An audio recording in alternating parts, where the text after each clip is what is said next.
La prochaine fois que tu seras assis dans un avion, à 10 000 mètres d'altitude, prends une seconde pour regarder le hublot à côté de toi. Tu as remarqué qu'il est toujours rond, ou du moins, jamais d'angle pointu. Ce n'est pas un choix esthétique. Cette forme arrondie est la seule chose qui empêche l'avion de se déchirer en morceaux comme un ballon de baudruche trop gonflé. Si les hublots étaient carrés, comme ceux de ta maison, tu ne serais probablement pas en train de regarder cette vidéo. Parce que dans les années 50, l'industrie a appris cette leçon de la manière la plus tragique possible. Bienvenue sur Comprendre pourquoi. Aujourd'hui, on découvre pourquoi le design carré a tué et pourquoi le rond a sauvé la vie. Pour comprendre l'ampleur du désastre, il faut comprendre l'ampleur du rêve. Nous sommes en 1952. La guerre est finie et l'Angleterre veut reconquérir le ciel. Jusqu'à présent, voler était une épreuve. Les avions à hélice volaient bas, dans les turbulences. C'était bruyant, ça vibrait tellement que les passagers descendaient avec la nausée et les oreilles bouchées. Puis, le miracle est arrivé. Le de Havilland Comet. Le tout premier avion de ligne à réaction de l'histoire. Imaginez le choc technologique. Le Comet volait à 800 km/h, 2 fois plus vite que ses rivaux. Il volait à 40 000 pieds, dans la stratosphère, là où l'air est calme et le ciel toujours bleu.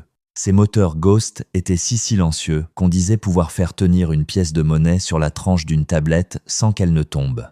C'était le symbole de la modernité absolue. Les ingénieurs britanniques avaient pensé à tout, un fuselage en alliage d'aluminium ultra léger, une pressurisation sophistiquée. Et pour offrir une vue panoramique à cette élite volante, de magnifiques, larges hublots, rectangulaires. Ça semblait tellement banal. Pourquoi faire rond quand on peut faire carré? C'est plus facile à fabriquer, ça offre une meilleure vue. Personne chez de Havilland ne se doutait que ces 4 petits angles droits allaient devenir les tueurs en série les plus discrets et les plus violents de l'histoire industrielle. Le cauchemar commence avec le vol 781 de la Boeing. L'avion, surnommé Yoke Peter, décolle de Rome.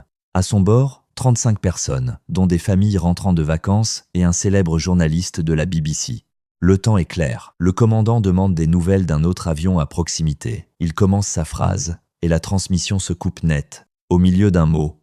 Au large de l'île d'Elbe, des pêcheurs entendent un rugissement, puis voient des débris en feu et des corps tomber du ciel comme une pluie macabre. L'avion ne s'est pas écrasé, il a explosé. Il a été pulvérisé en 1000 morceaux. Les enquêteurs récupèrent les débris. Ils sont perplexes. Pas de bombe. Moteurs intacts. Les autopsies révèlent quelque chose d'étrange. Les poumons des passagers ont explosé, signe d'une décompression explosive d'une violence inouïe. On cloue la flotte au sol, on inspecte tout, on ne trouve rien. Sous la pression politique et économique, de Havilland déclare les avions sûrs. Les vols reprennent en mars. Quelle erreur tragique. À peine 2 semaines après la reprise des vols, le 8 avril 1954, le vol 201 de la South African Airways, un autre Comet, décolle de Rome. Il monte vers les étoiles. Et disparaît exactement de la même façon. Désintégration totale en altitude de croisière. Cette fois, ce n'est plus un accident, c'est un défaut de conception mortelle. Winston Churchill lui-même ordonne l'arrêt immédiat de tous les vols. L'orgueil de l'aviation britannique gît au fond de la Méditerranée, et il faut comprendre pourquoi. C'est ici qu'entre en scène Sir Arnold Hall, un génie de l'enquête. Il récupère un Comet entier, le GA Liu, qui n'avait pas encore volé tant que ça. Son hypothèse, la cabine ne supporte pas la pression. Mais comment le prouver sans tuer des pilotes d'essai? Ils construisent quelque chose de jamais vu. Un réservoir d'eau gigantesque autour de l'avion. Une piscine de la taille d'un immeuble. Ils immergent le fuselage. Ils remplissent aussi l'intérieur de l'avion avec de l'eau. Pourquoi de l'eau? Parce que l'eau est incompressible. Si le métal lâche sous l'eau, l'énergie se dissipe instantanément. Si on faisait ça avec de l'air, l'explosion raserait le hangar. Le test commence. C'est une torture médiévale pour machines. Des vérins tordent les ailes pour simuler le vol. Des pompes augmentent la pression de l'eau à l'intérieur pour simuler l'altitude, puis la relâchent pour simuler l'atterrissage.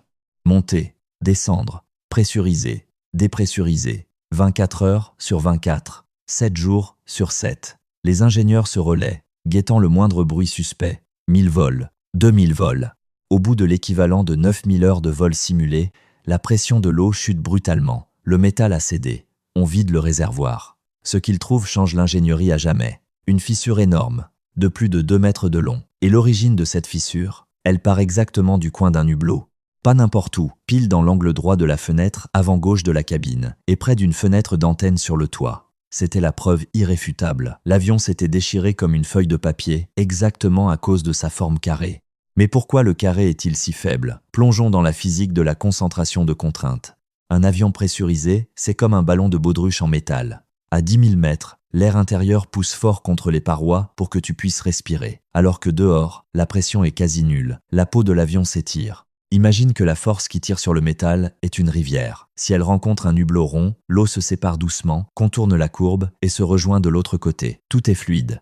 Mais avec un hublot carré, la rivière frappe le mur plat. Elle doit faire un virage brutal à 90 degrés. Résultat, tout le stress s'accumule, s'embouteille massivement dans ce petit coin pointu. On appelle ça l'effet d'entaille. Dans les coins du comète, la tension n'était pas juste élevée. Elle était 3 à 4 fois supérieure à celle du reste du fuselage. Ajoutez à cela une erreur fatale. Pour gagner du poids, la peau du comète était ultra fine, à peine plus épaisse qu'une carte postale à certains endroits. Et au lieu de coller les fenêtres, il les avait fixées avec des rivets poinçonnés et non forés. Chaque trou de rivet avait créé des micro-fissures invisibles à l'œil nu lors de la fabrication. Sous la pression répétée des cycles de vol, gonflage, dégonflage, ces micro-fissures ont grandi, dopées par le stress titanesque des angles droits, jusqu'à rejoindre le coin de la fenêtre et, boum! C'est ce qu'on appelle la fatigue du métal. Le Comet était condamné avant même son premier décollage. La tragédie du Comet a été un électrochoc mondial. Boeing et Douglas, qui préparaient leur propre jet, le 707 et le Daeshui, ont tout stoppé pour redessiner leur plan. La règle est devenue absolue, plus jamais d'angle vif. Regardez autour de vous dans un avion aujourd'hui. Les hublots sont ovales, les portes ont des coins arrondis, même les tablettes devant vous sont courbées. Mais l'héritage va plus loin que la forme. L'industrie est passée d'une philosophie safe life, on espère que ça tienne un certain temps, à une philosophie fail safe, sécurité après défaillance. Aujourd'hui, la peau des avions est renforcée par des bandes d'arrêt de cric. Si une fissure démarre, elle est physiquement bloquée par une structure plus solide avant de devenir catastrophique. On sait que le métal fatigue, alors on conçoit l'avion pour tolérer cette fatigue sans tuer personne. Le Comet n'a plus jamais retrouvé son succès commercial, mais chaque passager qui atterrit en sécurité aujourd'hui doit une part de sa survie à ces tests dramatiques de 1954. L'ingénierie est une science cruelle qui apprend souvent de ses échecs. Le de Havilland Comet était un avion visionnaire, trop en avance sur son temps, victime de lois physiques que nous ne comprenions pas encore totalement. Alors, la prochaine fois que tu poseras ton front contre la vitre pour admirer les Alpes ou l'océan, souviens-toi de ce détail. Cette forme arrondie n'est pas juste du design. C'est une cicatrice de l'histoire. C'est la leçon la plus durement apprise de l'aviation civile. Si cette plongée dans l'histoire cachée des objets du quotidien t'a plu, et si tu veux soutenir la chaîne pour d'autres enquêtes, laisse un pouce bleu, c'est vital pour nous. Dis-moi en commentaire, est-ce que tu connaissais l'histoire du comète ou est-ce que tu pensais que les hublots étaient ronds juste pour le style? Abonne-toi et active la cloche pour ne rien rater. À la prochaine pour une nouvelle histoire simple, au passé surprenant.